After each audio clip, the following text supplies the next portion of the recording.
ఈరోజు PVSK కుకింగ్లో cauliflower ఎప్పుడు చేసుకునే విధానం చూద్దాం. ఇది చాలా బాగుంటుంది. నీళ్ళు యాడ్ చేసుకొని క్యాలీఫ్లవర్ని ముక్కలుగా కట్ చేసుకొని 1 నిమిషం పాటు తెల్లే నీళ్ళల్లో తెల్లనివ్వాలి. సన్న పురుగులు, మన కంటికి గడపడిన పురుగులు ఏమన్నా ఉంటే చచ్చిపోతాయి. ఇప్పుడు వడేసుకున్నాం అవి. ఇప్పుడు పోపు పెట్టుకున్నాం. దీనికి బాండల్లో ఒక 2 స్పూన్లు ఆయిల్ వేసుకొని పచ్చెనగపప్పు, జీలకర్ర, ఆవాలు అన్నీ వేసుకున్నాము. తెల్లబాయలు నల్లగొట్టేసుకున్నాను. 4 పాయలు కరివేపాకు వేసాను. ఇప్పుడు యాగనిచ్చి ఆ క్యాలీఫ్లవర్ దీనిలో వేసేసుకున్నాము. ఇప్పుడు పసుపు వేసుకున్నాము కొంచెము.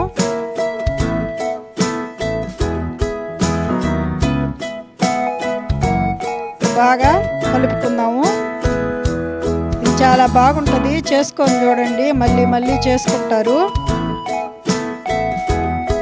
కొద్దిగా సాల్ట్ వేసాను. మూత పెట్టుకున్నాము. ఒక 2 నిమిషాలకి బాగా మగ్గుతుంది. వెన్న ఉడికిపోద్ది. ఆల్రెడీ కొంచెం ఉడికింది కదా, హాఫ్ బాయిల్ చేసాము. మూత పెట్టుకొని 1 నిమిషం తర్వాత చూద్దాము. ఇదిగో మెత్తగా అయిపోయింది. ఇప్పుడు దీంట్లోకి పొడి చూద్దాము. దీంట్లో పొడి వేసుకోవాలి. ఎండుమిరపకాయలు ఒక 4-5 తీసుకొని వేయించుకుంటున్నాను. ఈ పొడి అంతట్లోకి కాదండి, నేను 2-3 తాలింపుల్లోకి వేసుకోవచ్చు. మీకు ఎంత కావాలో అంత వేసుకోవాలి కారంకు బట్టి. 50 గ్రాములు వేరుశెనగపప్పు వేసి దోరలుగా వేయించుకొని జీలకర్ర వేసాను ఒక 1/2 స్పూను.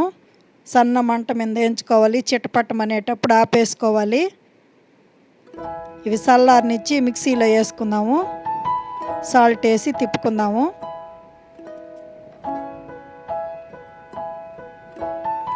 ఇలా పొడి అయిపోద్ది.